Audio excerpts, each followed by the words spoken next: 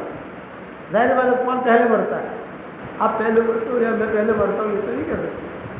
پہلے ہمارے مرنے کے بعد یہ بات کھلے، اس لیے کہ ہمارا دعوت کا کام اتنا اجتماعیت والا ہے، اس وقت میں تھا اجتماعیت والا اتنا ہے، اور ہم ہمارے مرکز سے اتنے جڑے ہوئے ہیں اور ہمارے حضرت جی سے اتنے جڑے ہوئے ہیں کہ ذرہ برابر کوئی بھی اتنی چیز بھی ہم نہیں چاہتے کہ انتشار ہو۔ حالانکہ ساری دنیا میرا بیان شروع کی ابا نے کہا، روزانہ فجر کا بیان میرا ہوتا ہے۔ 35 سال تک ہمارے والد صاحب رحمۃ اللہ علیہ نے فجر کا بیان کیا ہے نظام الدین میں، 35 سال۔ مجموع میں بیان کرنا تو آسان ہے، لیکن فجر بعد وہاں بیان کرنا، 100 آدمی بیٹھے ہوں اور خوب گرمی ہو، بڑا مجاہدہ۔ تو میں ابا سے کہتا تھا کہ ابا یہ تو بڑا مجاہدہ ہے۔ بولے بیٹا اسی مجاہدے کے اندر خیر چھپی ہوئی ہے، یہ ابا کہتے ہیں اسی مجاہدے میں خیر چھپی ہوئی۔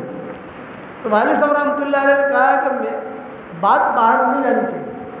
تو گڑا بابا نے کیا کہا، مول صاحب مارا باڑھ بھی تو نہیں جائے، مارا تو پیٹ کو جی آپ قبر میں لے جو تمہارا چھوکروں نے مت کہجو، کیونکہ جو لڑکے ہو چھوڑیے نہیں مت کہجو، جمائے نہیں مت کہجو، کوئی نے کیا مانگا نہیں چھوڑو کیونکہ مارا تو انہوں اللہ جی مارا تو بیت تھا اور جی پڑھ کرائے دی بیت تمہارا شیخ پڑھ کرائے دی کہنا مارا تمہارا تو تھا کہ مدرسہ جیسے تمہارا سے۔ ہمارے والد صاحب کی بہت توجہ تھی اس مدرسے کی طرف۔ ہمارے والد صاحب رحمۃ اللہ علیہ سلم العلوم ہمارے بھائی بھی یہاں پڑھے، ابا نے بھیجا ان کو، اور جب بھی کوئی آئے اس علاقے سے تو ابا پوچھتے تھے کہ سلم العلوم کا کیا حال ہے، کتنے طلباء ہیں، یعنی ہر وقت پوچھتے رہتے تھے۔ مکہ مدینہ میں کوئی ملے تو بھی سلم العلوم پوچھتے تھے۔ بعد میں رتن پور پیدا ہوا، بعد میں دوسرے مدرسے پیدا ہوئے، لیکن یہ ان کی قربانی تھی۔ تو والد صاحب رحمۃ اللہ علیہ نے کو بیعت کیا اور بیعت کر کے کہا کہ میں نے آپ کو بیعت بھی کر دیا اور میں نے آپ کو خلافت بھی دے دی۔ بیعت کرنا الگ چیز ہوتی ہے، خلافت دینا الگ چیز ہوتی ہے۔ میں نے آپ کو بیعت بھی کر دیا، میں نے آپ کو خلافت بھی دے دی، اور خلافت کیا، سنت کو زندہ کرو، سنتوں کو پھیلاؤ، مدرسہ اچھی طریقے سے پھیلاؤ۔ تو گھیڑا بابا نے خود نے اپنے پیسے اس میں لگائے، یہ ہمیں معلوم ہے۔ کوئی زمین کا ٹکڑا ہوگا، کوئی جیسے زمینیں ہوتی ہیں آپ لوگوں کی، وہ بیچ باچ کر انہوں نے جو ہے اپنا ایک چمن آباد کیا۔ اس لیے آپ لوگوں پر ضروری ہے کہ گھیڑا بابا کے لیے بھی، پھر ان کے داماد مولوی شریف جو ان کا انتقال آتے تھے وہاں بمبئی میں سب جگہ ملتے تھے، مکہ مدینہ میں ملاقات ہوتی تھی ان کی، تو ان لوگوں کے لیے مغفرت کی دعا کرنی چاہیے۔ یہ بڑے لوگ گزرے ہیں، اور اللہ تعالیٰ سے اچانک کا خیر مانگو گے تو اللہ تعالیٰ اچانک کا خیر دے گا، اس میں کوئی شک نہیں۔ حضرت خدیجہ رضی اللہ تعالیٰ عنہ جوان تھی، تو انہیں شوہر کی ضرورت تھی۔ اب بڑی عورت کسی سے کہہ نہیں سکتے تھی، مانگے تو آتے تھے، مانگے بہت آتے تھے مکہ سے کہ بھی رئیسہ ہے، خوبصورت ہے، صحت مند ہے، مال والی ہے، اور شوہر کی ضرورت بھی ہے، بچے بھی ہیں، ان کے بچے بھی تھے خدیجہ کے۔ لیکن حضرت خدیجہ کہتے تھے کہ میں ایک دعا روزانہ مانگتی ہوں، حالانکہ ابھی اسلام آیا نہیں، ابھی تو حضور صلی اللہ علیہ وسلم نے نبوت کا دعویٰ بھی نہیں کیا ہے، ابھی کوئی اسلام کیا ہے وہ بھی پتہ نہیں ہے۔ لیکن جب آدمی اچانک کا خیر مانگتا ہے تو اللہ اس دعا کو اپنے ہاتھ میں لے لیتا ہے، اور اللہ چلاتا ہے چلاتا ہے چلاتا ہے چلاتا ہے، پھر ٹائم آتا ہے کہ اللہ اس کو خیر دے دیتا ہے، پکڑ تو نے معاملہ مجھے سونپا تھا نا، یہ پکڑ۔ اسی لیے آدمی اپنا ہر معاملہ اللہ کو سونپے، افوض امری الی اللہ، میرا معاملہ میں اللہ کو سونپتا ہوں۔ تو خدیجہ یہ کہتی تھی کہ زمانے جاہلیت میں جب شرک تھا، اسلام تو آیا ہی نہیں تھا، میں جو ہے بہت اہتمام سے یہ پتہ تھا کہ بیت اللہ پر دعا قبول ہوتی ہے۔ میں جا کر رات کے وقت میں مکان قریب تھا، وہاں پہ بھیڑ بھاڑ تو ہوتی نہیں تھی، اندھیرا ہوتا تھا، ایک لالٹین یہاں لگی ہے، ایک چراغ یہاں لگا ہے، ایک چراغ وہاں لگا ہے، وہ بھی کبھی ہوا آتی تھی تو بجھ جاتا تھا۔ یہ تھا بیت اللہ کا حال۔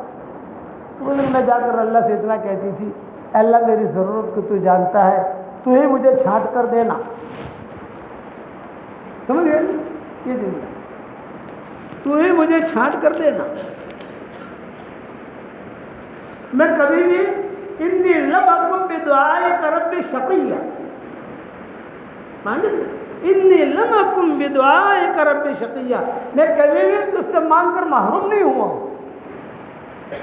میں نے تجھ سے مانگا ہے، تنہائی میں میرا تیرا معاملہ ہوا ہے، میں کبھی محروم نہیں ہوا ہوں، مجھے دیا ہے تو. اذ نادى ربہ ندان خفیہ، ندان خفیہ کہتے ہیں دل والی دعا، چپکے چپکے چپکے چپکے، کسی کو پتہ نہ چلے، صرف اللہ جانتا ہو.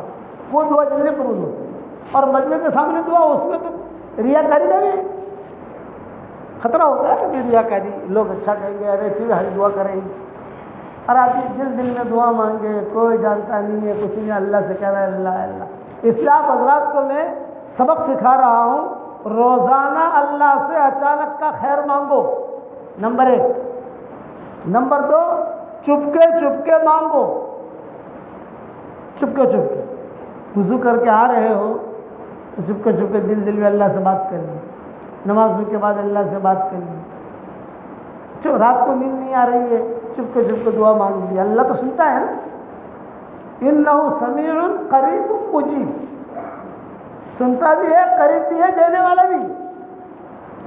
سنے قریب ہے اور دیوے نہیں تو سیڑھ صاحب ہے، سن رہے ہیں سامنے بیٹھے ہیں اور نہیں دے رہے تو اللہ کا دین ایسا نہیں ہو. انہ سمیع قریب مجیب، دیتا بھی ہے. تو خدیجہ یہ کہتی تھی کہ میں بس کہ اللہ میرا معاملہ تجھے سونپتا ہوں. اب مکہ والے رشتہ بھیجتے تھے، حضرت خدیجہ کو پتہ نہیں ہے اسلام کیا ہے، کچھ پتہ نہیں. تو کتابوں میں لکھا ہے کہ جب حضور صلی اللہ علیہ وسلم، حضور صلی اللہ علیہ وسلم کے بارے میں تو خدیجہ زیادہ جانتی نہیں کہ کوئی لڑکا ہے بہت اچھا ہے، بہت خوبصورت ہے، یہ ہے، کچھ نہیں. بس وہ اپنی دنیا میں، حضور صلی اللہ علیہ وسلم اپنی دنیا میں. لیکن آپ کی عمر جب 22-23 سال کی ہوئی حضور صلی اللہ علیہ وسلم کی، تو ایک مرتبہ حضرت علی کے والد ابو طالب اور ان کی بیوی فاطمہ اسدیہ، یہ دونوں حضور کو لے کر بیٹھے. آپ کی عمر 22-23 سال کی ہوگی اور گھر میں غربت تھی. تو یہ کہا کہ محمد اب بڑھاپے نے گھر میں ڈیرا ڈال دیا ہے، اور یہ تیری چچی جو ہے فاطمہ اسدیہ، یہ بھی بڑھاپے میں ہے، بچے بھی ہمارے چھوٹے چھوٹے ہیں، گھر میں غربت ہے، اور تیرا بھی جو حال ہے، تیرا بھی سارا خرچہ ہے. لیکن ابو طالب کی تحویل میں آئے تھے حضور صلی اللہ علیہ وسلم. تو اب ہم یہ کہتے ہیں کوئی دھندا بندہ کرو، کچھ کاروبار کرو تاکہ گھر خرچ نکلے. تو آپ نے معصومیت کے ساتھ جواب دیا کہ دھندا کرنا مجھے آتا نہیں ہے، میں کیا دھندا کروں.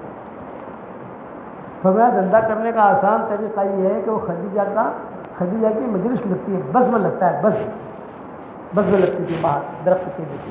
لوگ آتے تھے، پیسوں کی تھیلیاں ہوتی تھی، سب سے ایگریمنٹ ہوتا تھا، کسی کو 100 دینار، کسی کو 50 دینار، کسی کو 500 دینار، کسی کو اشرفیہ، کسی کو دے دیا جاتا تھا. اور دے کر وہ کاروبار کے لیے جاتا تھا، کاروبار کرتا تھا، جو نفع ہوتا تھا وہ نفع جو ہے وہ آپس میں تقسیم کر لیتے تھے، جیسے خدیجہ کا معمول تھا. تو حضور فرماتے تھے ٹھیک ہے مجھے رستہ دکھاؤ. جب اچانک کا خیر، یہ میرا جملہ یاد رکھنا کہ آدمی اپنا معاملہ کبھی اللہ کو سونپتا ہے تو کبھی بھی نامراد نہیں ہوتا. میرے والد صاحب رحمۃ اللہ علیہ، اللہ ان کی قبر کو روشن کرے، اور ہمارے گھیڑ بابا اللہ ان کی قبر کو بھی روشن کرے. تو ہمارے ابا کہتے تھے کہ اگر اللہ کو ہم نے پکڑ لیا تو سمجھ لو ساری دنیا ہمارے ہاتھ میں آ گئی، اور اگر اللہ کو چھوڑ دیا تو ساری دنیا چھوڑ گئی. وہ دعا کرتے تھے. یہاں حضور صلی اللہ علیہ وسلم کو کچھ پتہ نہیں، وہاں سے خدیجہ کو کچھ پتہ نہیں، 22 سال کی عمر ہے، 23 سال کی عمر ہے. تو ابو طالب نے کہا کہ دیکھو وہ جو لائن لگی ہے نا، وہ لائن لگتی ہے جیسے امریکہ کے ویزے کی لائن لگتی ہے، لگتا ہے امریکہ کے ویزے کی لائن، اور یہ انگلینڈ کے ویزے کی لائن لگتی ہے. مجھے تو امریکہ والا ویزا ایسا دیتا ہے، بلا کے دیتا ہے، مجھے نہیں پڑتی. میرے ساتھ اللہ کا معاملہ ایسا ہے. میں بنگلہ دیش استعفا میں گیا ہوا اور گھر والوں نے مجھے فون پر کہا کہ ابھی امریکن ایمبیسی سے فون آیا تھا. ارے بھی امریکن ایمبیسی سے کیوں فون آیا تھا؟ مجھے یہ تو ہمیں پتہ نہیں. لیکن کوئی خاتون بات کر رہی تھی محمد یونس محمد عمر کہاں ہے، پر امریکن ایمبیسی سے بول رہی ہے. میں نے کہا انگلش میں بولتی تھی کہ اردو نے اردو انگلش انگریزی اپنی سمجھ میں آئے. میری بیوی نے کہا انگریزی اپنی سمجھ میں آئے، اردو بولتی تھی. تو کوئی بھیجے بیٹھی ہے شہید کی آنی ہے، کوئی دھیان نہیں دیا. دوسرے دن پھر فون آیا. میں گھبرایا. میں نے کہا یار میں بنگلہ دیش اجتماع میں ہوں. ارے فون کیا تھا، ہمارے ایک شبیر بھائی تھے وہاں معلوم مارکیٹ والے بندے میں، اللہ ان کے قبر کو منور کرے نور سے، اچھے آدمی تھے، پڑھے لکھے تھے. میں نے ان کو فون کیا. میں نے کہا بھائی دیکھو یہ امریکن ایمبیسی سے فون آ رہے ہیں، تمہارے تعلقات امریکن ایمبیسی میں ہیں، ان کو پوچھو کہ ہمیں کیوں فون کر رہے ہیں، کیا کام ہے. تو گئے وہاں، ان کے تعلقات تھے. جب گئے تو انہوں نے کہا کہ بھائی آپ کون ہیں؟ ان کے محمد یونس محمد عمر کے. بولے میں ان کا دوست ہوں، کام کا سنبھالتا ہوں. وہ کہاں ہے محمد یونس محمد عمر کے؟ وہ تو بنگلہ دیش میں ہے. یہاں کب آئیں گے؟ یوں کہا بھائی یہ تو ہو سکتا ہے 15 دن میں آویں، ہفتے میں آویں، جماعت میں گئے ہوئے ہیں کہ جب بھی آنا تو ان کو لے کے آنا. جب لے کے کیوں آنا، کیا کام ہے؟ تو وہ آفیسر تھی، کوئی لیڈی تھی گوری تھی. اس نے کہا کہ ہم چاہتے ہیں ان کو امریکہ کا 10 سال کا ویزا دیں، ملٹیپل. امریکہ کا 10 سال کا ویزا 20 لاکھ میں بھی نہیں ملتا، 15 لاکھ میں بھی نہیں ملتا، 25 لاکھ میں بھی نہیں ملتا. اچھا وہ سمجھ گیا. وہ شکیل بھائی جو اس نے فون کر کے مجھے کہا، اس زمانے میں واٹس تھے نہیں، فون کر کے کہا تو مول صاحب وہ تو آپ کو امریکہ کا ویزا دینا چاہتے ہیں. ان کو کیا جانا ہمیں نہیں چاہیے. ارے مولانا نہیں یہ تو لے لینا چاہیے، وہاں اجتماعات ہوتے ہیں، یہ ہوتا ہے جانا. میں نے کہا ہمیں نہیں چاہیے، منع کر دو. پھر ان کو فون آیا کہ نہیں وہ آپ کو یاد کر رہے ہیں، جانا پڑے گا آپ کو. ان کا پندی سے بلا دیں گے آپ. اچھا بھی جائیں گے. تو راستے میں چلتے چلتے شبیر بھائی سے میں نے کہا شبیر بھائی اگر میں نے ویزا لیا تو کچھ خرچہ ہوگا تو فری میں ملے گا. مولانا بہت تھوڑا خرچہ آپ کے لیے. میں نے کہا تھوڑا بھی کتنا؟ 5000 روپیہ. اے بھائی ٹیکسی واپس کر پائے 5000 روپیے خالی تھپا لگا لے گا، ٹیکسی واپس نہیں چاہیے. ارے مولانا 5000 روپیہ میں دے دوں گا، یہ ویزا لے لو آپ. اچھا چلو آپ دو میں دو. ہمارے خاص لوگوں میں تھے وہ شبیر بھائی، اچھے. ان کے بیٹے ہمارے ساتھ آج کل بہت یعنی آنا جانا، لندن منتقل ہو گئے سارے کے سارے یہ حالات کی وجہ سے. گئے وہاں جا کر جو ہے انہوں نے ہمیں 10 سال کا ویزا دیا، بہت عزت کے ساتھ اٹھایا. تو میں نے پوچھا، میں نے کہا بھائی ہم کو آپ نے ویزا کیوں دیا؟ تو انہوں نے کہا آپ کے سارے بیانات یوٹیوب پر ہم نے سنے، اور نوا مسجد اس وقت بیانات ہوتے تھے ہماری نوا مسجد میں، وہ ہم نے سارے سنے. ہمارے جاسوسوں نے ہمارے سارا ہمیں ریکارڈ نکالا. تو ہمارے امریکہ میں آپ جیسو کی ہمیں ضرورت ہے. آپ وہاں جا کے یہی بات کرو. اس کو کہتے ہیں اچانک کا خیر.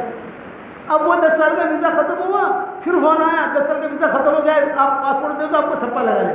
آپ کو آنے کی ضرورت نہیں ہے، آپ صرف پوسٹ سے بھیج دو، ہم آپ کو بھیج دیں گے واپس. تو میں پھر اس کے بعد ہمارے کئی پھر سفر ہوئے، کئی سفر ہوئے امریکہ کے. آئے. اب بھی پروگرام بن رہا ہے، لیکن میں امریکہ والے آتے ہیں، میں نے کہا تمہارا امریکہ کا نام سن کر مجھے بخار چڑھ جاتا ہے. کینیڈا کا نام سن کر تو بخار ہو تو ختم ہو جاتا ہے. کینیڈا جانا بھی اچھا ہے، اور امریکہ کا نام سن کر بخار نہ ہو تو بخار چڑھ جاتا ہے. مولانا کیوں؟ ارے اتنا لمبا سفر کون کرے گا؟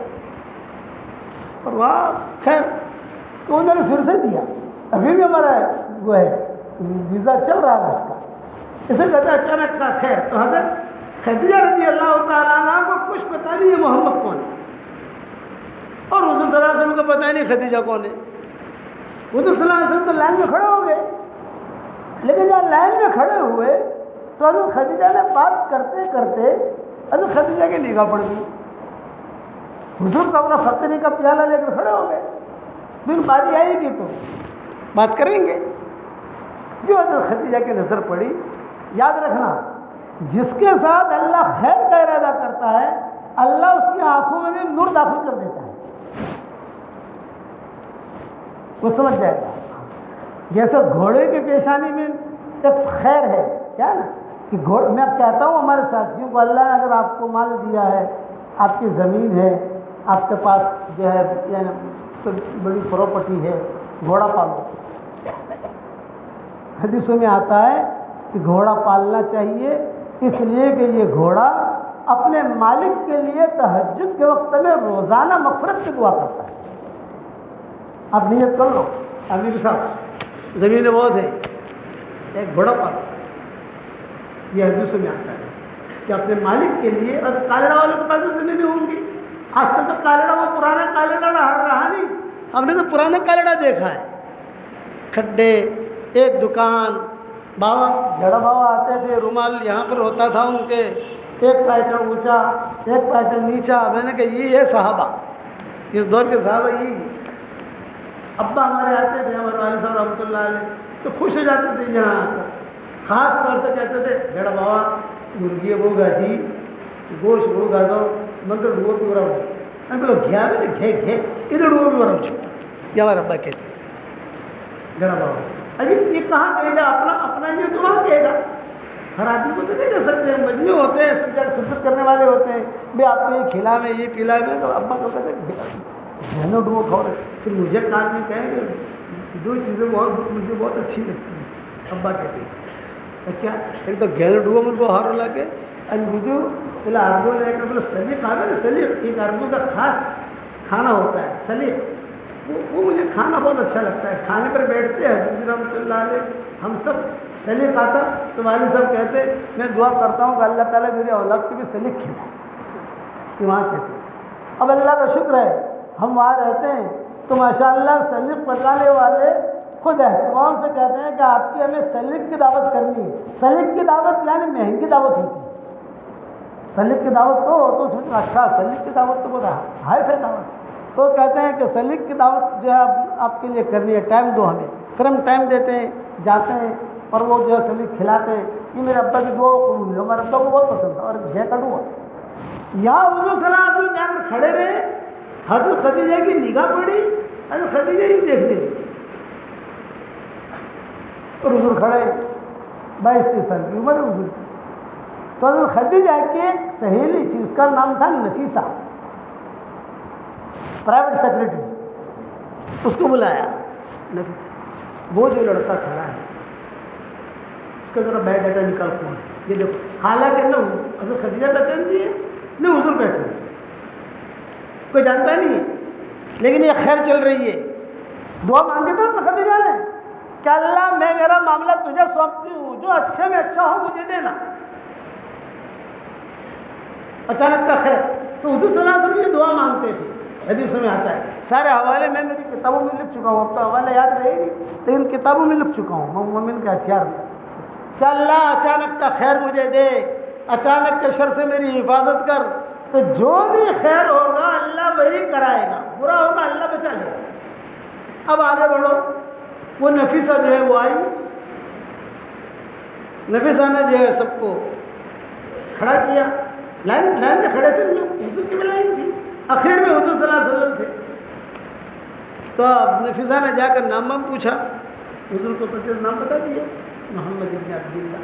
کہاں رہتے ہو؟ یہاں ابو طالب۔ ابو طالب معروف تھے، فاطمہ اسدیہ معروف تھی، یہ ان کی اہلیہ تھی، فاطمہ اسدیہ ابو طالب کی اہلیہ۔ یہ بہت سمجھدار عورت تھی، جب تک ابو طالب زندہ رہے تب تک فاطمہ اسدیہ نے اسلام قبول نہیں کی، لیکن حضور صلی اللہ علیہ وسلم کہتے تھے کہ مجھے اب فاطمہ اسدیہ سے اتنا پیار ملا ہے کہ عورتوں کا تذکرہ کرتے تھے نبوت ملنے کے بعد۔ ایک تو حضرت حلیمہ کا تذکرہ کرتے تھے، حضرت شیمہ کا تذکرہ کرتے تھے، فاطمہ اسدیہ کا تذکرہ کرتے تھے، ام ایمن کا تذکرہ کرتے تھے، ام ہانی کا تذکرہ کرتے تھے۔ ام ہانی تو ابو طالب کی بیٹی تھی، چچا سے بہن ہوئی حضور صلی اللہ علیہ وسلم کی، ان کا تذکرہ کرتے تھے حضور صلی اللہ علیہ وسلم، بہت تذکرہ کرتے تھے۔ تو اس میں فاطمہ اسدیہ کا سب سے زیادہ تذکرہ کرتے تھے، اور اپنا قصہ سناتے تھے کہ میرے دادا کا جب انتقال ہوا انی کنت ابن ثمانی، یاد کہتے تھے عبد المطلب کا جب انتقال ہوا تو میری عمر 8 سال کی تھی۔ عبد المطلب کا جب جنازہ اٹھایا حرم شریف سے تو میں بھی پیچھے پیچھے روتا ہوا چل رہا تھا، یہ مجھے یاد ہے۔ 8 سال کی عمر کا تو بچے کو یاد رہتا ہے کہ نبی کا حفظہ طور کبھی ہوتا ہے۔ اور پھر عبد المطلب نے اپنے انتقال سے پہلے سب بچوں کو جمع کیا تھا، بھائی میں دنیا سے جا رہا ہوں، میرے بیٹے میرے محمد کا کون خیال کرے گا؟ سب چچاؤں نے کہا ہم۔ عبد المطلب نے کہا یہ نہیں، ایک بولو، ایک۔ ابو طالب نے کہا میں، کہا ہاتھ میں ہاتھ دے دیا، بس ابھی تیری تحویل میں۔ میرے والد صاحب رحمۃ اللہ علیہ جو کبھی قصے بیان کرتے مرکز میں، ایک مرتبہ بہت جوش میں تھے اور جوش میں آ کر مجھے کہا کہ یونس میں نے سارا حساب کتاب لگا لیا ہے کہ حضور صلی اللہ علیہ وسلم کی خدمت ابو طالب نے 42 سال تک کی۔ 42 سال کا 42 سال کا یعنی اتنا عرصہ، کم عرصہ نہیں ہے، 42 سال تک ابو طالب نے حضور کی خدمت کی، اتنی خدمت کی۔ یہ ہدایت مقدر بھی نہیں تھی اور یہ کسی نے خدمت نہیں کی۔ یہ بلال ہے، یہ باپ دور دور سے آئے، سلمان فارسی یہ دور دور سے آئے اور منٹوں میں لے کے چلے گئے اور بڑے بن گئے، جنتی بن گئے۔ جو خیر سب اللہ کی طرف سے چلتی ہے، ابا کہتے تھے۔ خدیجہ کا کوئی تعلق حضور سے نہیں تھا، لیکن حضور کی نکاح میں آ گئی۔ وہ نفیسہ کو کام سونپا تو نفیسہ جو ہے وہ گئی، جا کر جو ہے فوراً خبر لائی اور کان میں آ کر کہا شریف ابن شریف، اتنا جملہ کہا، شریف ابن شریف، اور شریف ہے لڑکا اور شریف کا بیٹا ہے اور ابو طالب کی نہ رہتا ہے، بہت اچھا۔ اب جب خیر چل رہی ہے، اب حضور کی باری ہے، حضور صلی اللہ علیہ وسلم کو بٹھایا، ابھی کیوں آئے ہو؟ کہ کچھ پیسے مل جائے تو میں بھی دھندا کروں، شام جاؤں، کوئی دھندا کرنا جانتے ہو؟ ان کو کر لیں گے، جب میدان میں آئیں گے تو آدمی سل جاتا ہے۔ ٹھیک ہے، پیسے بھی دیے، حساب کتاب بھی ہوا اس دور کے اعتبار سے، لیکن حضرت خدیجہ نے اپنا غلام ساتھ کر دیا اور یہ کہا کہ پورے سفر میں دیکھنا کیا قصے ہوتے ہیں۔ ابھی نبوت نہیں ملی، ابھی تو 40 سال کی عمر میں نبوت ملے گی، لیکن پیشانی دیکھ کر پہچان جاتے ہیں نا۔ وہ اردو کی ایک کہاوت مشہور ہے، لفافہ دیکھ کر مضمون بھانپ لیتے ہیں۔ کہ اردو کی مجھے لفافہ دیکھ کر مضمون بھانپ لیتے ہیں، اس میں کیا ہے۔ بعض لوگ جو پیشانی دیکھ کر سمجھ جاتے ہیں کہ اس میں کیا ہے۔ اچھا خدیجہ سمجھ گئی، اچھا حضور صلی اللہ علیہ وسلم کو کچھ پتہ نہیں، اب تو کما رہے تھے۔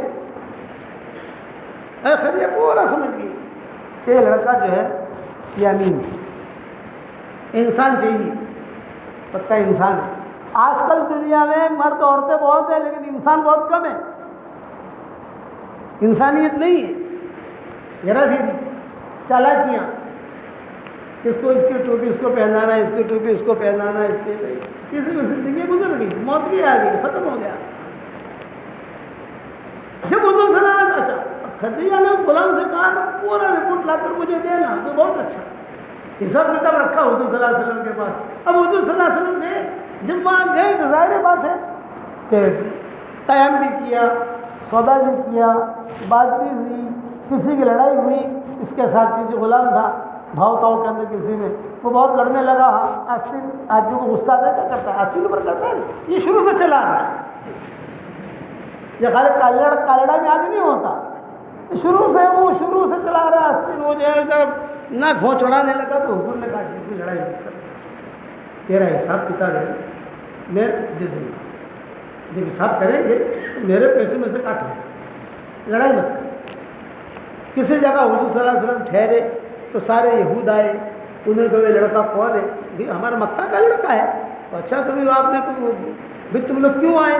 بولے ہماری کتابوں میں لکھا ہے کہ جو نبی ہونے والا نبی ہے، جو نبی ہوگا وہی اس درخت کے نیچے آ کر ٹھہرے گا، اور یہ لڑکا آ کر ٹھہرا تب ہمیں یقین ہو گیا کہ یہ نبی ہونے والا ہے۔ اس طرح سے ہوئے۔ اب سفر کر کے جب واپس آئے تو حضرت خدیجہ ان کی سہیلیاں، بڑی عورت تھی، وہ دیکھ رہی تھی اوپر سے کہ دیکھو محمد آ رہے ہیں، وہ غلام بھی آ رہا ہے، آپ صلی اللہ علیہ وسلم جہاں جہاں سے گزرتے تو وہاں پہ جو درخت ہے حضور کی طرف یہ جھکتے، سلام کرتے، سایہ کرتے۔ حضرت خدیجہ نے کہا جگہ محمد کی شان کیسی ہے، دیکھ اب یہ درخت ہے بالکل کھڑا ہے، ابھی جب قریب سے گزرے گا درخت جھک جائے گا، اور وہ درخت جو قریب آتے درخت نہیں جھک جاتا، دو درخت ہوتے ایک یہاں ایک یہاں ہے تو دونوں مل کر یوں سایہ کرتے، کچھ درخت ساتھ چلتے، یہ سارا منظر دیکھا حضرت خدیجہ نے۔ تو حضرت خدیجہ کہتی تھی میں سمجھ گئی میری دعا قبول ہو گئی۔ مکہ والے تو تھے یہ لوگ، اب روایت کتابوں میں لکھا ہے، تاریخ کی کتابوں میں، کہ حضور صلی اللہ علیہ وسلم نے حساب دیا، ایک تو حساب راس المال کا، موڑی وہ پوٹلی الگ، باقی نفع میں حضور بھی پارٹنر تھے، وہ غلام بھی پارٹنر تھا، حضرت خدیجہ بھی پارٹنر تھی، یہ 3 پوٹلیاں ہو گئی، 4 ہو گئی، ایک موڑی بھی ہو گئی اور 3 لوگوں کی ہو گئی، اور ایک چھوٹی سی پوٹلی تھی لڑائی والی، وہ لڑائی کر کے لڑائی کرتا تھا تو حضور نے کہا تھا تو تیری لڑائی کا پیسہ میں تجھ کو دے دوں گا، تو لڑ مت ان سے، تیرا جو بنتا ہے حضور نے وہ حساب بھی کر رکھا تھا، اس کا نام ہی رکھا لڑائی والی پوٹلی، نہیں اس کی۔ حضرت خدیجہ نے کہا بھی کیا حساب کیا تم نے، تینوں بیٹھے، حضور صلی اللہ علیہ وسلم بیٹھے ہیں، حضرت خدیجہ بیٹھی ہے، غلام بیٹھا ہے، نفیسہ تو ساتھ ہی رہتی تھی، جو پرائیویٹ سیکرٹری تھی تو ساتھ ہی رہتی تھی، حساب کتاب کرنا، یہ کرنا وہ کرنا وہی ہوتی تھی، یہ سب بیٹھے ہیں۔ تو حضرت خدیجہ نے کہا یہ کیا ہے، تو حضور نے بتایا بھی تمہارا راس المال ہے، آپ نے ہمیں دیا، یہ تمہارے حصے کا نفع ہے، یہ غلام کا نفع ہے، اور یہ چھوٹی سی پٹلی یہ وہاں بہت لڑائی کرتا تھا یہ، تو میں نے وعدہ کیا تھا وہاں شام میں کیونکہ تو لڑائی میں جو ہے تجھے پیسہ دے دوں گا، تو یہ اس کا ہے، اور اخیر میں اپنا حصہ لیا حضور، یہ اخلاق بات ہے، حالانکہ نبوت ابھی ملی نہیں، لیکن کوٹ کوٹ کر وہ صفات بھرے ہوئے ہیں اخیر میں۔ حضرت خدیجہ دیکھتی رہی، حالانکہ سب سے پہلے آدمی اپنا حساب، ہمارا کسی کے ساتھ حساب کتاب لینا ہوتا ہے نا، مفتی صاحب کسی کو 50,000 دینے ہوتے ہیں تو ہم اس کو کہتے ہیں کہ بیٹے کہ وہ پیسے جو آئیں گے نا تو ہم اس میں سے تم کو دے دیں گے، اپنے حساب کتاب اس میں کلیئر کر لیں گے۔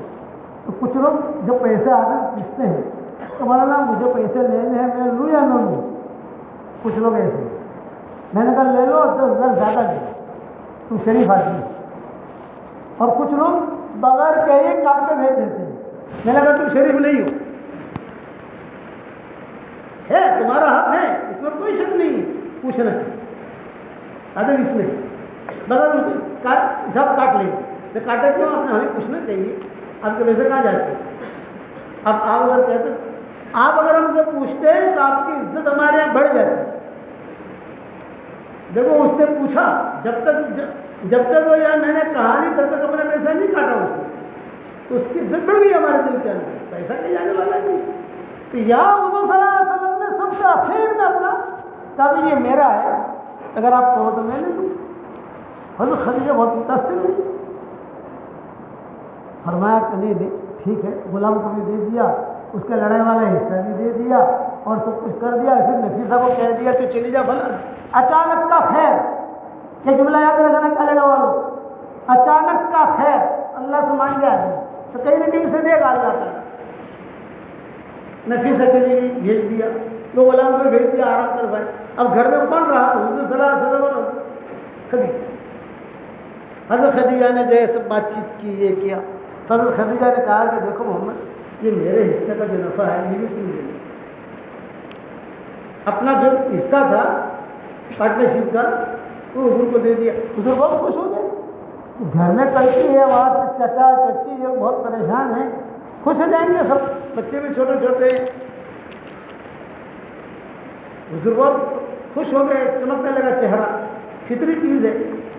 پھر جو ہے باتیں کرتے کرتے حضرت خدیجہ نے اپنا راس المال جو تھا وہ بھی دی، موڑی تو اچھی خاصی تھی، پوٹلی بڑی ہو گئی نا، اور خوش ہو گئے۔ پھر حضرت خدیجہ نے بات کی، دیکھو اچانک کا ہے کہ محمد اب تم جوان ہو، کیا ارادہ ہے، نکاح کا شادی کا ارادہ ہے تمہارا؟ اب فرمایا ہاں میں جوان نوجوان ہو گیا ہوں، مجھے حاجت ہے اس کی، لیکن میں بہت غریب ہوں، میرے پاس مکان نہیں ہے، بیوی اللہ کو مکان کی ضرورت پڑے، خرچہ کرو اس پر ضرورت پڑے، میرے ماں باپ تو پہلے ہی دنیا سے رخصت ہو گئے، چچا کی تحویل میں ہوں، فاطمہ اسدیہ کی تحویل میں ہوں، ان کی تحویل میں ہوں، ان کے وہیں رہتا ہوں۔ چھوٹا سا ایک حصہ بنایا ہوا تھا حضور صلی اللہ علیہ وسلم کے لیے، حضور صلی اللہ علیہ وسلم وہیں آرام کرتے تھے، اور حضرت علی وغیرہ، حضرت علی، جعفر، حضرت ابو طالب کے 4 بیٹے تھے، 2 مسلمان تھے، 2 غیر مسلم، سب ساتھ ہی رہتے تھے۔ اس وقت میں اسلام آیا نہیں تھا، اسلام تو بہت بات نہیں آیا۔ حضور بہت مزے لے کر، جب حضور صلی اللہ علیہ وسلم کو اللہ نے خود عزت دی تو مزے لے کر قصے فاطمہ اسدیہ کے سناتے حضور کہ مجھے اس کا پیار بھولا نہیں جاتا۔ روایتوں میں ہے کہ جب فاطمہ ابو طالب کا انتقال ہو گیا، انتقال ہوتے ہی فاطمہ اسدیہ حضور کے پاس آئی اور کہا میں مسلمان ہونا چاہتی ہوں۔ اتنے دن ہو گئے تو مسلمان کیوں نہیں ہوئی؟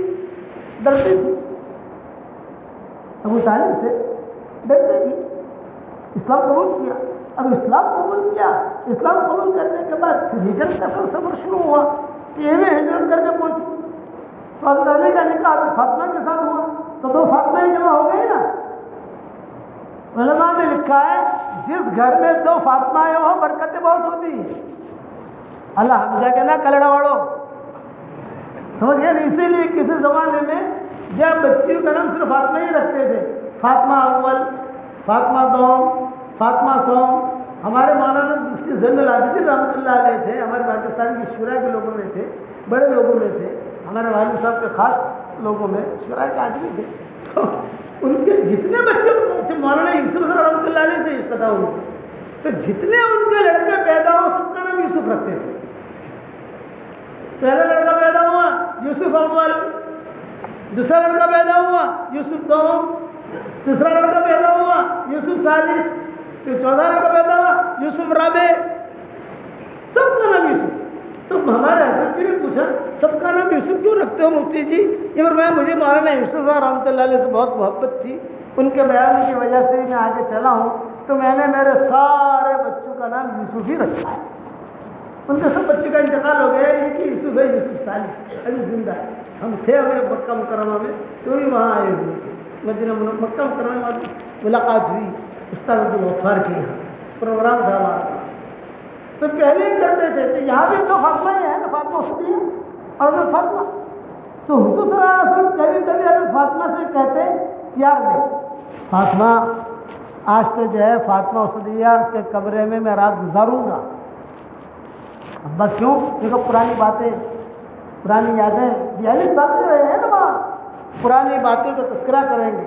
تو حضور ایک طرف سوتے ہیں، فاطمہ اسدیہ ایک طرف ہوتی ہے، حضرت فاطمہ ایک طرف ہوتی، اور حضور صلی اللہ علیہ وسلم کچھ پوچھتے جاتے اور یہ جو ہے فاطمہ اسدیہ بتاتی جاتی، تو حضور روتے رہتے تھے کہ مجھے میری پرانی زندگی میری کیسی تھی، اور اللہ تعالیٰ نے مجھے کتنا چمکایا۔ جب فاطمہ اسدیہ کا انتقال ہوا تو حضور صلی اللہ علیہ وسلم مدینہ میں انتقال ہوا ہی تھا، حضرت علی کے والدہ کا، تو حضور نے فرمایا اے عمر، اے خالد، حضرت خالد بن ولید بھی تھے، حضرت عمر بھی تھے، تو فرمایا جب فاطمہ اسدیہ کی قبر کھودو، لیکن ڈبل کھودنا، ایک آدمی کی قبر نہیں، ایک آدمی کی قبر ہوتی ہے، ایک آدمی دفن ہو جاتا ہے، پورے اس کے لیے ڈبل کھودنا۔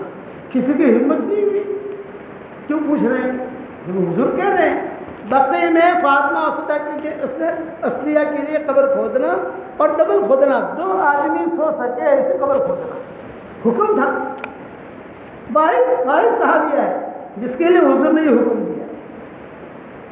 آپ اسد الغابہ وغیرہ آپ لوگوں کے پاس ہوگی یا تفسیر ابن کثیر ہوگی، تو ترجمے میں جانا فاطمہ اسدیہ، اس کے ترجمے میں جاؤ گے کس سے ملیں گے آپ، ڈبل قبر کھدوائی ہوئی۔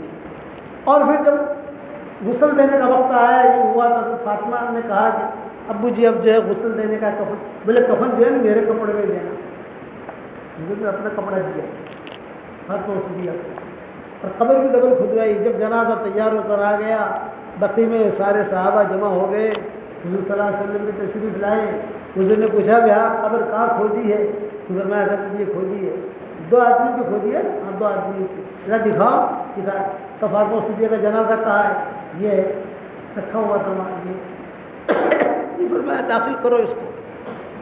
بغلی قبر تھی اندر کے حصے میں، اور اس طرف بھی اس طرف بھی اس طرح بھی بغل اس طرح بغل بیچ میں جگہ خالی جو حضور نے ان کے لیے بنوائی. جب ان کو داخل کیا تو حضور نے صحابہ سے کہا بھائی مجھے بھی لٹا دو. ابھی تو انوکھی بات ہو گئی. بڑا مجمع ہے بقی میں ایک آدمی تو دفن نہیں ہو رہا ہے. بھائی بقی میں جب یہ مجمع ہے یہ حضرت علی کی والدہ ہے, حضرت علی بھی زندہ ہے اور ان کی والدہ ہے, حضرت علی کا بھی تو مقام ہے نا. اور حضور صلی اللہ علیہ وسلم کی جب خدمت کی ہے اس عورت نے 42 سال تک تو مجمع کتنا آیا ہوگا؟ چپکے سے معاملہ ہوگا نہیں. اسی لیے تاریخ کی کتابوں میں مورخین اپنے اپنے اعتبار سے اپنے اپنے سندوں سے اس اہتمام کے ساتھ لکھتے ہیں کہ واحد عورت ہے جس کے لیے ڈبل کھدوائی ہوئی اور اپنا کپڑا دیا. پھر حضور کا حکم تھا بھائی دفن کرو, کہ ان کو داخل کیا, پھر مجھے بھی داخل کرو. حضور صلی اللہ علیہ وسلم بھی سو گئے, دعا مانگتے رہے سارے صحابہ جی کو. پھر جب حضور فارغ ہو گئے تو حضور صلی اللہ علیہ وسلم کے صحابہ سے ہاتھ کیوں کیا, لو مجھے باہر نکالا. باہر نکلنے کے لیے تو کسی کے سہارے کی ضرورت پڑتی ہے نا, ہاتھ نکالا. صحابہ نے نکالا, پھر جو ہے ان کو دفن کیا. تو پھر بعد میں صحابہ نے پوچھا حضرت یہ انوکھی چیز تو ہم نے کہیں دیکھی نہیں. کئی لوگوں کے انتقال ہوئے, کئی لوگ شہید ہوئے, کئی لوگوں کے معاملے ہوئے, لیکن آپ نے جو معاملہ کیا تو انہوں نے فرمایا اس عورت کا مجھ پر بہت احسان ہے. دودھ آتا تھا تو دودھ کبھی کبھی آتا تھا گھر میں, وہاں غربت تھی تو وہ دودھ سنبھال کر اوپر رکھ دیتی تھی. اور سب بچوں سے کہا ہوا تھا کہ کسی کو پینے کی اجازت نہیں ہے, محمد آئے گا محمد اکیلا پیے. یہ میں دیکھتا رہتا تھا. حالانکہ بچے علی بھی ہے, جعفر بھی ہے, وہ بھی ہے, ہانی بھی ہے, بچیاں بھی ہیں, کسی کو اجازت نہیں. ابو طالب کبھی کہتے تھے بچوں کو نا میرا محمد کہنا, باقی میرا محمد کہنا, میرا اتنا. کپڑے ہوتے تھے, میرے کپڑے سب سے پہلے دھلتے تھے, سب کے کپڑے بعد میں, میرے محمد کے کپڑے نہیں دھلتے. حضور کہتے تھے میرے سر پر تیل مالش کرتی تھی اہتمام کے ساتھ. بچپن میں جو تربیت ہوتی ہے, مجھے میری ماں یاد نہیں ہے. ماں یاد آتی ہے نہ, مجھے میرا باپ یاد آیا نہ میری ماں یاد آئی. اور میں نے اس لیے کیا, میں نے میرا کپڑا اس لیے کفن میں دیا تاکہ اللہ تعالیٰ اسے جنت میں سندس کپڑا پہنے, اور میں اس لیے لے گا تاکہ قبر کا عذاب اسے نہ سکے. تو نبی جہاں لڑتا ہے وہ عذاب نہیں آتا. نبی جہاں چلا جاتا ہے تو وہ عذاب نہیں آتا, عذاب گھبراتا ہے کہ یہاں تو نبی سویا ہے یہاں, اور اس کے احسانات تھے, میں کچھ نہیں کر سکتا. یہ بات جب کر رہے ہیں تو حضرت علی بہت رو رہے ہیں, ماں ہے. اب وہ خیر چلی, وہ پوچھا حضرت خدیجہ نے تمہارا ارادہ ہے نکاح کرنے کا؟ تو آپ نے جواب دیا ہاں میرا ارادہ تو ہے, لیکن یہ کہ میرے پاس گھر نہیں ہے, بیوی کو کھلانے کے لیے پیسے نہیں ہیں. حضرت خدیجہ نے تو خود کہا کیا خیال ہے اگر میرے ساتھ تمہارا نکاح ہو جائے, یہ خیال. تو جب یہ بات کہی تو حضور صلی اللہ علیہ وسلم ایک دم سے جو ہے شرمندہ ہو گئے. کنوارا آدمی, کنواری لڑکی سرخ ہو گئے, سرخ کتاب میں لکھا, پسینہ آ گیا, آنکھوں میں تھوڑے سے آنسو بھی آ گئے. حضرت خدیجہ نے کہا بھی جواب دو. تو آپ نے جواب دیا, اور جواب بھی بہترین جواب. حالانکہ ہمیں نبوت نہیں ملی ہے, ہمیں تو 22-23 سال کی عمر ہے, لیکن جواب کیا دیا؟ جو کہا کہ جو بات آپ نے پیش کی ہے یہ تو رشتے کی ہے, اور رشتے والا معاملہ ایسا ہوتا ہے کہ جب تک میں جن کی تحویل میں ہوں, جن کے گھر پر ہوں, جب تک میں ان سے مشورہ نہ کر لوں, میں ان سے پوچھ نہ لوں, تب تک جو ہے میں جواب نہیں دے سکتا. حضرت خدیجہ نے کہا ہاں بات بالکل صحیح ہے, تم جا کے پوچھو. تو حضور صلی اللہ علیہ وسلم کہتے تھے کہ میرے لیے تو اچانک کی خیریں اتنی آ گئی, میرا پارٹنرشپ کا میرا حصہ بھی ملا, حضرت خدیجہ کا بھی ملا, اور وہ جو بوڑھی تھی وہ بھی ملی, اور ساتھ میں حضرت خدیجہ نے مانگا ڈالا, خود نے مانگا ڈالا, یہ خوشی ہوئی. اب میں جو یعنی کیا جا کے سناؤں گھر میں. باہر نکلا, آخر حضرت خدیجہ باہر چھوڑنے کے لیے آئی. اب میں باہر نکلا, جب باہر نکلا تو مجھے پتا نہیں گھر کا راستہ کہاں, بھول گیا. سمجھ آ رہی بات؟ گھر ہے یہاں, بھول جا رہے ہیں وہاں کہ محمد کہاں جا رہے ہیں, میرے گھر پر, تمہارا گھر تو اس طرف. ارے ہمارے مدینہ منورہ میں ہوتا ہے، وہ عربوں میں ہمارے بیانات ہوتے ہیں مدینہ منورہ میں، تو ہم کئی شرطوں کے ساتھ بیان کرتے ہیں. آپ کیا بیان کے لیے آئیں گے؟ کھانا نہیں کھائیں گے. اب عربوں کے یہاں کھانا نہ کھاؤ تو ان کی بہت بڑی وہ ہوتی ہے. تبھی ہمارا شیخ آیا کھانا تمہارے یہاں بہت دیر لگتی ہے یار، کھانا نہیں کھائیں گے. تو وہ کہیں گے نہیں شیخ کھانا تو پڑے گا. میں تو تمہارا نہیں کھائیں گے، ہمیں ٹفن میں دے دینا، ہم گھر جا کے کھائیں گے. تو تمہارا کھانا کھا لیا، سمجھ گئے نا، یا میں گھر پہنچا دیں. ایک بات کی. دوسرا بیان کے بعد ہم گاوا نہیں پئیں گے. وہ گاوا رکھتے ہیں، کھجورے رکھتے ہیں، نہیں گاوا وغیرہ ہم نہیں پئیں گے. آپ جو ہے آپ کی ذمہ داری صرف یہ ہے کہ آپ ہمیں حرم کو چھوڑو بس. حرم میں پھر حرم سے گھر آنا، وہ ہمارے دوسرے ساتھی ہیں، وہ ہمیں گھر لے آئیں گے. آپ کا کام اتنا ہے. تو کبھی کبھی کچھ عرب ہوتے ہیں جانا ہوتا ہے حرم اور لے جاتے ہو ہر پہاڑ کی طرف. تو میں نے کہا اے تمشی یا اخی آدھا جبل احد، او شیخ نسیت و نسیت و نسیت و نسیت. تم کو دیکھ کر میں راستہ بھی بھول گیا. آپ کہتے ہیں تو میں اتنی خوشیاں جمع ہو گئی تو میں کہاں ہے یہ کالے لوگ رہے ہیں وہاں. کافی مدت کے بعد واپس آئے. اب جب وہاں گئے تو فاطمہ حسین نے کہا بیٹا بیٹا آ گیا، بیٹا آ گیا. ابو طالب نے کہا بیٹا آ گیا، بیٹا آ گیا. حضور صلی اللہ علیہ وسلم بھی داخل ہوئے. واہ واہ واہ واہ، خوشی، گھر میں خوشی ہو گئی. اور ماشاء اللہ سے پیسے بھی دیے، یہ نفع ملا ہے، یہ باتیں ہو گئی. تو حضور صلی اللہ علیہ وسلم نے کہا بھی تھوڑی پرائیویٹ بات کرنی ہے کہ بچے وغیرہ سے چلے جانے. ہاں بھائی جاؤ جاؤ جاؤ جاؤ. قریب کیا اور قریب کہہ کے ابو طالب کے کان میں کہا اور فاطمہ حسین کے بھی کان میں کہا کہ بھی ایک عجیب بات ہوئی ہے، اور وہ یہ کہ خدیجہ نے مجھے کہا کہ محمد کیا تم میرے ساتھ نکاح کرو گے؟ تو ابو طالب نے کیا کہا؟ واہ تو نے خواب دیکھا ہوگا. کہ ابو طالب کا جواب. اور فاطمہ کیا کہہ رہی ہے؟ ایسا کہ جو تو خواب دیکھا ہوگا، میرا یہ لڑکا اس سے بھی زیادہ شریف ہے. فرق ہے دونوں. ایک کو ہدایت نہیں کی، ایک کو ہدایت نہیں کی. اس جملے کے اوپر وہ کیا کہہ رہے ہیں؟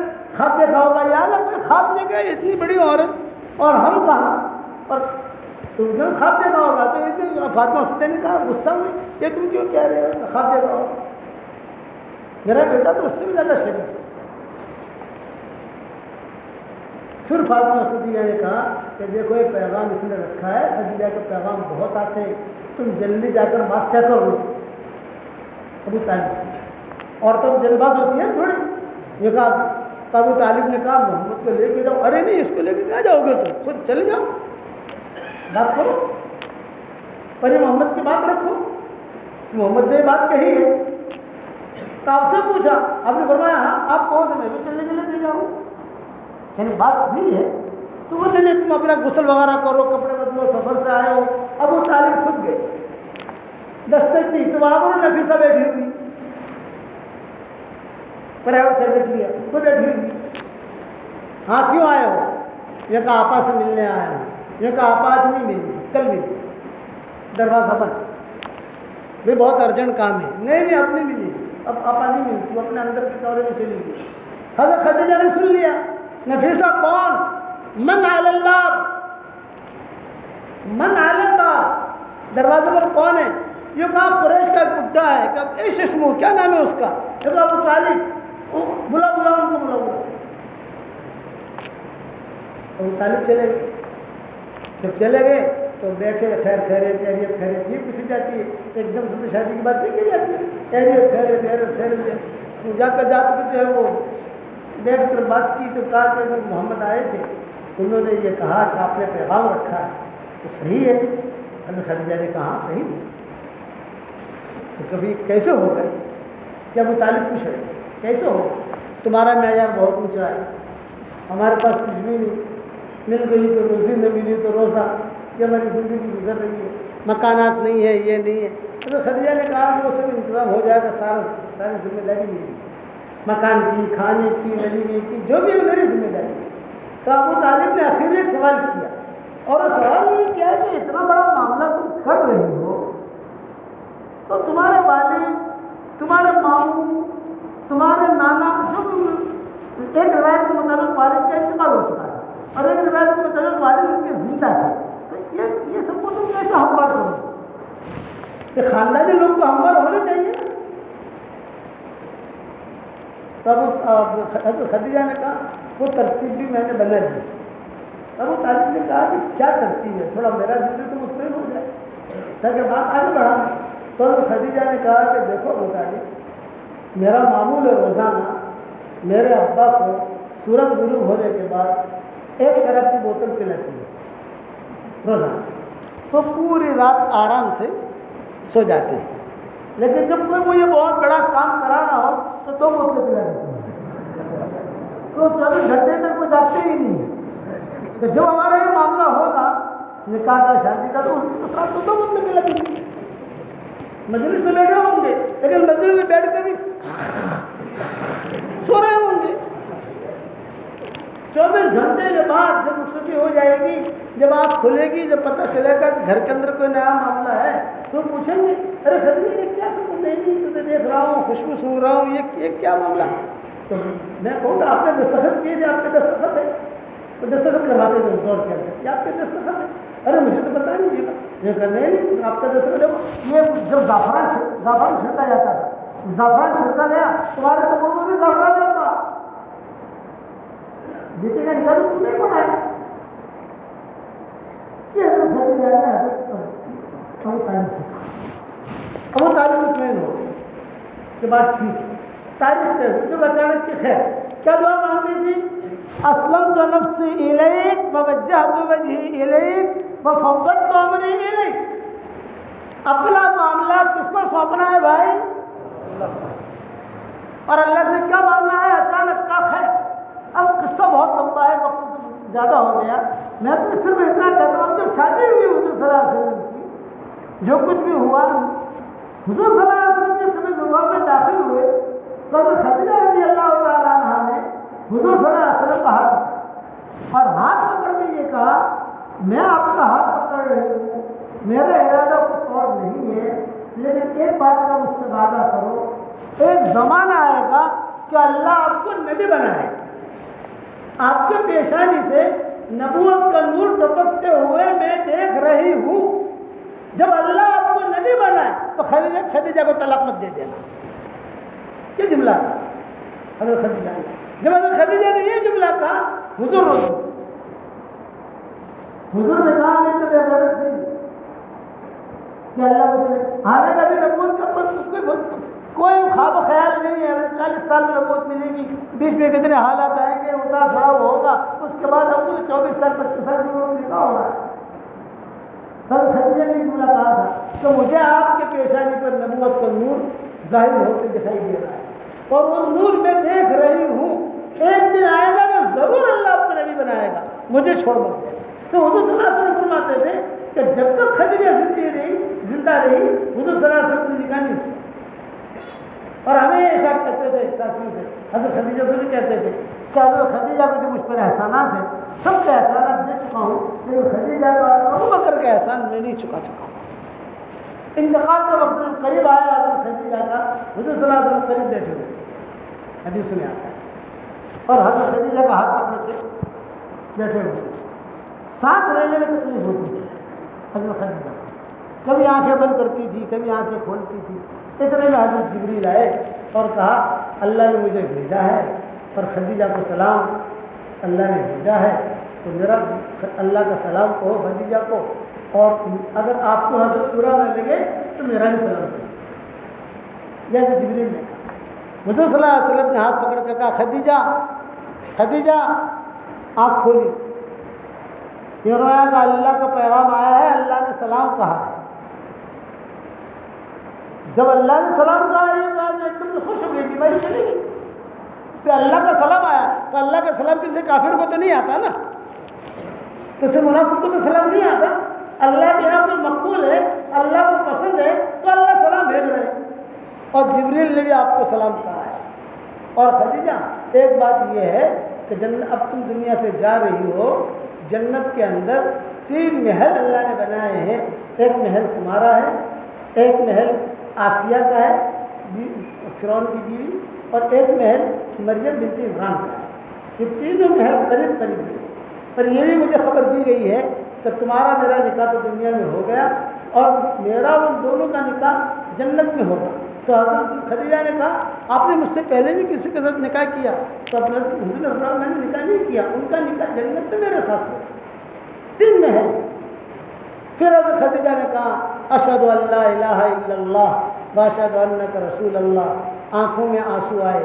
حضرت فاطمہ قریب میں بیٹھی ہوئی تھی، چھوٹی بیٹی تھی فاطمہ، اور حضور صلی اللہ علیہ وسلم بھی بیٹھے ہوئے تھے۔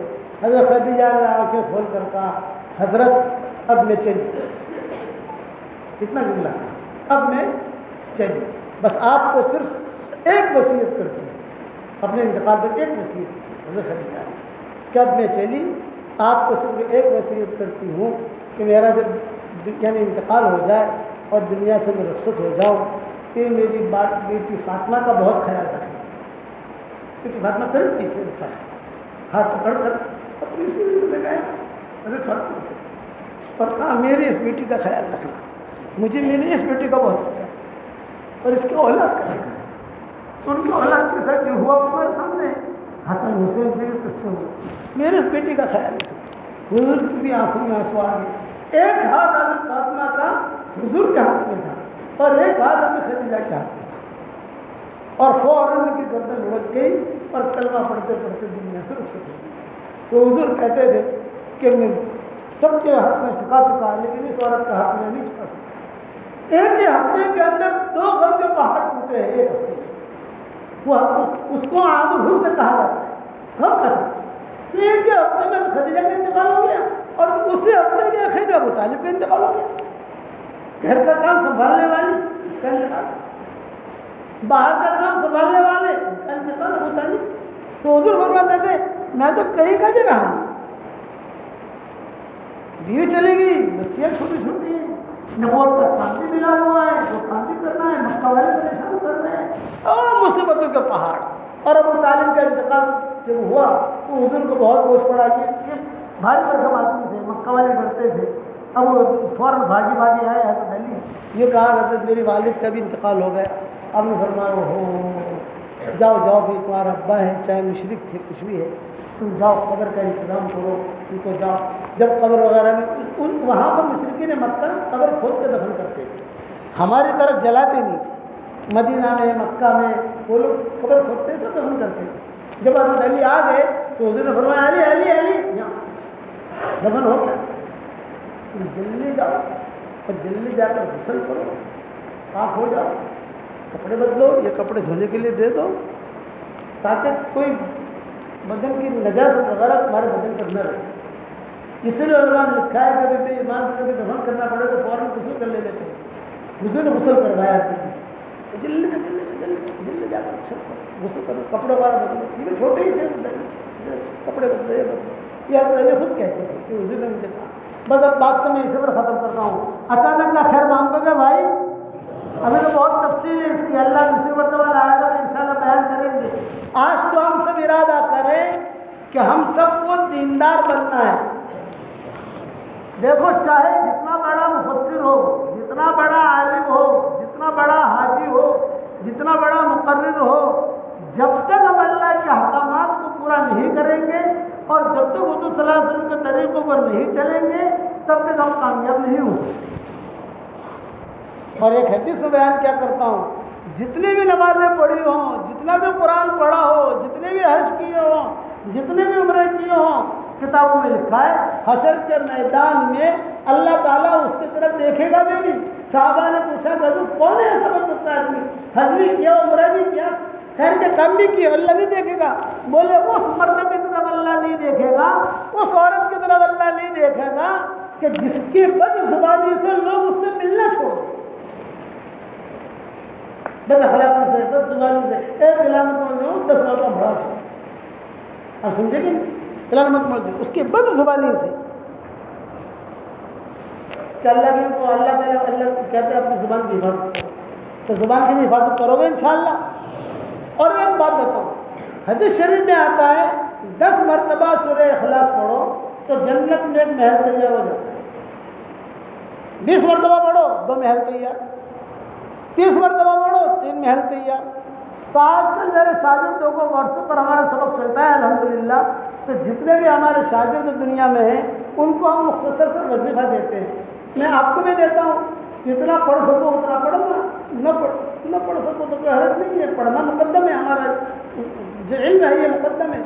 313 مرتبہ سورہ اخلاص پڑھنے کی عادت ڈالو تو 31 بنگلے جنت میں انشاءاللہ تیار ہو جائیں گے، اور کوئی انکم ٹیکس والا آپ کو فون نہیں کرے گا۔ دنیا میں 2 بنگلے بنا لو تو انکم ٹیکس والا فون کرتے نہیں کرتے بھائی؟ 31 بنگلے جنت میں تیار کرو گے انشاءاللہ۔ کالیڑا میں پراپرٹی بہت بنا لی، سندھوی میں پراپرٹی بہت بنا لی، اور ماشاءاللہ اب تو بمبئی کی ہوٹلیں بھی شرما جا رہے ہیں، ایسی ہوٹلیں یہاں بن گئی۔ ہم نے آتے ہوئے نظر پڑی، ارے واہ کالیڑا، واہ بہت ترقی کری ماشاءاللہ۔ ہماری دعا ہے کہ اللہ اور برکت دے۔ میری ایک بات یاد رکھنا، جو کھانا ہے کھاؤ، جو پینا ہے پیو، جو پہننا ہے پہنو، جتنی شادیاں کرنی ہے کرو، کوئی مولوی سنائے گا نہیں یہ بات، جو کاروبار کرنا ہے کرو، جتنی شادیاں کرنی کرو، جو مزے کرنے کرو، ایک شرط ہے، اور شرط کیا؟ اللہ اور اس کا رسول ناراض نہیں، بس اتنی شرطیں ہیں، اس کے اوپر راضی کرتے شرط نہ کرو، ٹھیک ہے میرے بھائی؟ تو 313 مرتبہ سورہ اخلاص، 313 مرتبہ درود شریف مختصر والا صلی اللہ علیہ وسلم، صلی اللہ علیہ وسلم، 313 مرتبہ استغفار مختصر والا اللہم اغفر لی، اللہم اغفر لی، اور 100 مرتبہ سورہ فاتحہ۔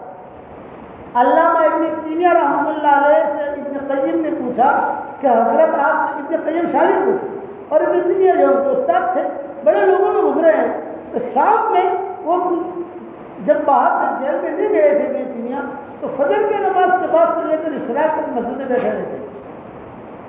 تو ابن قیم نے پوچھا کہ حضرت کیا پڑھتے ہو؟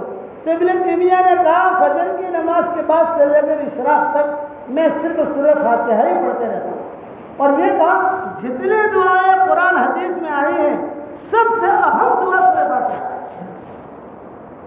اور مجھے جو کچھ ملا ہے سورہ فاتحہ سے ملا ہے، یہ ابن تیمیہ کہتے ہیں۔ تو میں آپ حضرت سے کہتا ہوں یہ 24 گھنٹے میں 100 مرتبہ پڑھ لو، جو بھی ٹائم ملے۔ اب تو ہم نے اتنا کہنا شروع کیا، اتنا کہنا شروع کیا، تو ہمارے چھوٹے چھوٹے بچے ہیں جو مدرسے میں جاتے ہیں، جو کہ نانا نانا دادا ہمیں مدرسے میں جاتے جاتے پوسٹ بنگلہ بنائی دیے،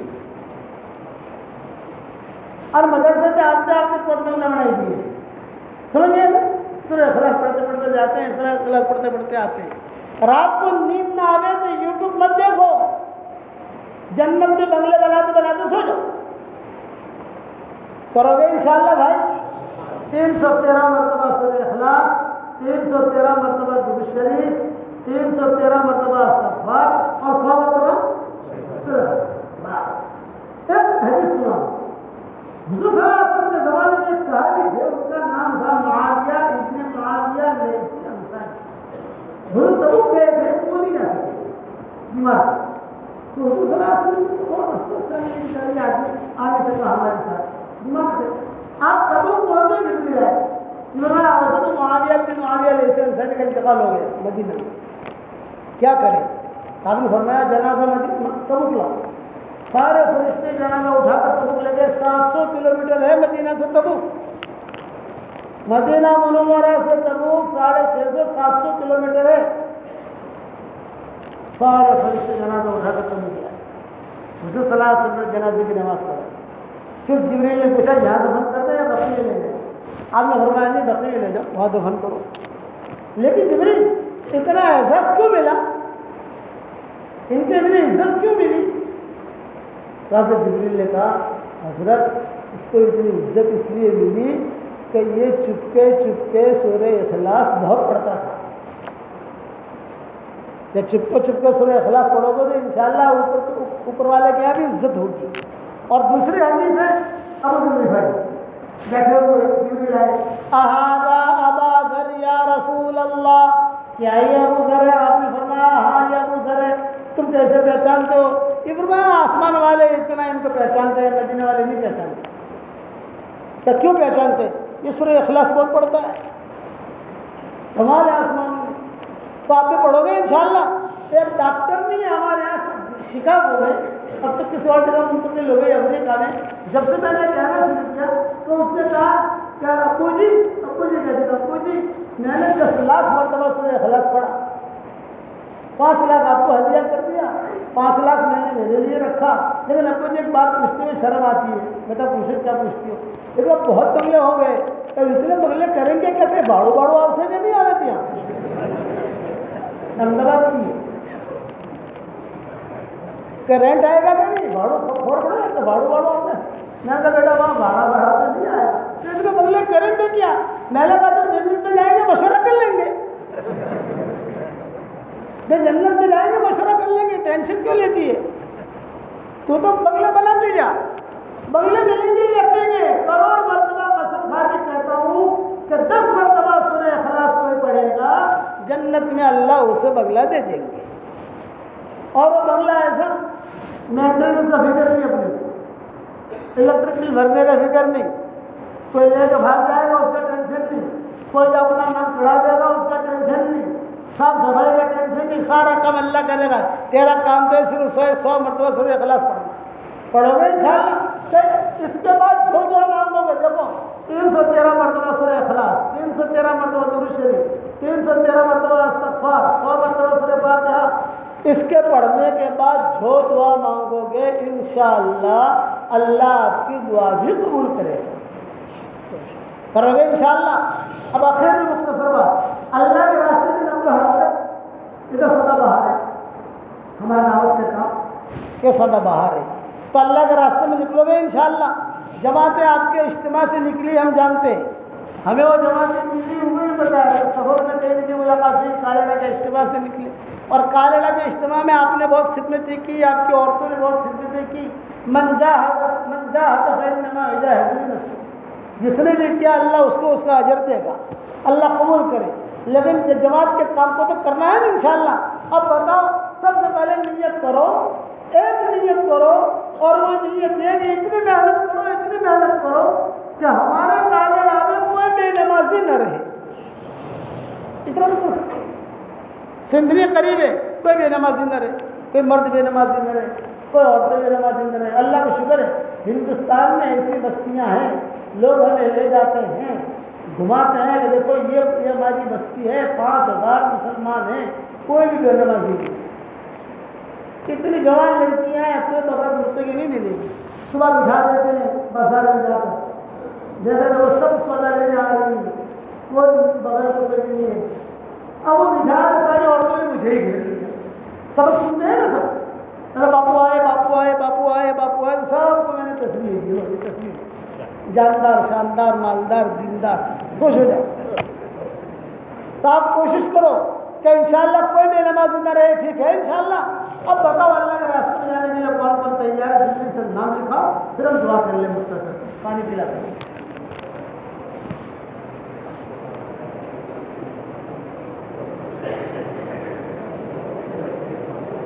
ہمارے طلبا جو ہیں جب فارغ ہو جائیں گے تو وہ بھی سال کی نیت کریں، ہمارے جو نوجوان ہیں وہ 3 چلوں کی نیت کریں، چلے کی نیت کرو، ہر جگہ گئے الحمدللہ نام لکھوائے، آپ بھی نام لکھواؤ بھائی۔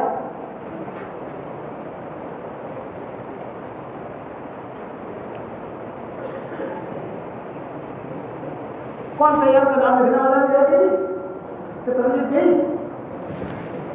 ارے میرے بھائی نام تو لکھاؤ یار۔ میرے والد صاحب رحمۃ اللہ علیہ فرماتے تھے کہ بیٹا یونس کہاں پر بھی جاؤ لیکن اپنا دھندا کرو، یہ ابا کہتے ہیں جہاں پر بھی جاؤ اپنا دھندا کرو۔ میں نے اپنا دھندا کیا تشکیل کرنی تو کبھی نکلے، تو آپ لوگ نکلو گے تو انشاءاللہ رہا تو کہو یار، اگر ابھی بھی تو خوشی ہو، نکلو گے تو انشاءاللہ۔ چلو اللہ قبول فرمائے انشاءاللہ۔